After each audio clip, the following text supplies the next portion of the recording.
સમુદ્ર સરખા ગંભીર જ્ઞાને જ છો, નારાયણ સ્વરૂપ દાસ ગુણને સ્નેહે જ વંદુ અહો. શ્રી સ્વામિનારાયણ ભગવાનની જય, શ્રી રામચંદ્ર ભગવાનની જય. જ્યારે તુલસીદાસજીને રામ ભગવાનના દર્શન કરવા હતા ત્યારે તેમના ઉત્તમ ભક્ત હનુમાનજીની મદદ મેળવી હતી. હનુમાનજીએ તેમને રામ ભગવાનના દર્શન કરાવ્યા હતા.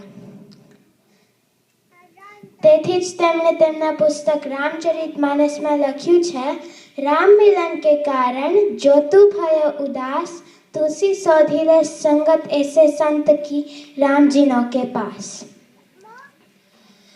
તો આજે આપણને જો ભગવાનના દર્શન કરવા હોય તો કયા ઉત્તમ ભક્તને મેળવીશું? જ્યારે ભગવાન સ્વામિનારાયણ સ્વધામ પધારવાના હતા ત્યારે તેમના ઉત્તમ ભક્ત ગુણાતીતાનંદ સ્વામી તેમની સાથે બોલાવી દીધા.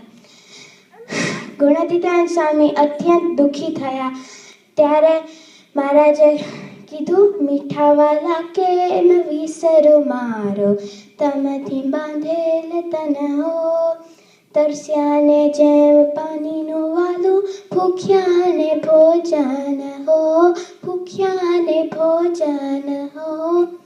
મીઠા વાલા કેમ વિસરો મારો, તમથી બાંધેલ તન હો.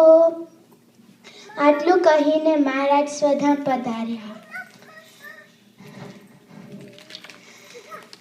મહારાજના અગ્નિ સંસ્કાર પૂરો થયા બાદ ગુણાતીતાનંદ સ્વામી તુંબડી લઈને નાવા જવા નીકળ્યા. ત્યારે લક્ષ્મીવાડીમાં રસ્તામાં તેમને લીલી દ્રો જોઈ. એમને એક વિચાર આવ્યો કે આ દ્રોનું જીવન તો પાણી છે, પાણીથી એ આટલી પ્રફુલ્લિત રહે છે અને આપણું જીવન તો મારા જ હતા અને એ તો ગયા. આ વિચાર માત્રથી એ મૂર્છાવશ થઈને ઢળી પડ્યા, પૃથ્વી ઉપર ઢળી પડ્યા. તરત જ મહારાજે દિવ્ય સ્વરૂપે દર્શન દીધા અને કહ્યું, સ્વામી આ શું? હું ક્યાં ગયો છું? હું તમારામાં અખંડ રહ્યો છું, અખંડ રહ્યો છું અને અખંડ રહ્યો છું. તમે અનાદિ અક્ષર છો, તમે મારું સ્વરૂપ છો. આટલું કહીને મહારાજ અદ્રશ્ય થઈ ગયા.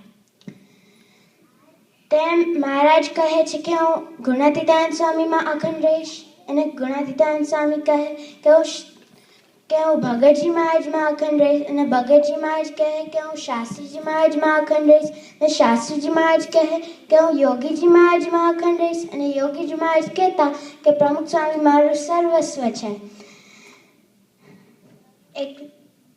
એટલે એનો મતલબ કે આજે પ્રમુખ સ્વામી મહારાજ અખંડ રહ્યા છે. મને પૂરો વિશ્વાસ છે કે આજે જો તુલસીદાસજી પૃથ્વી ઉપર હોત તો મને ચોક્કસ પ્રમુખ સ્વામી મહારાજનું શરણું લેવાનું કે. શ્રી સ્વામિનારાયણ ભગવાનની જય, શ્રી રામચંદ્ર ભગવાનની જય.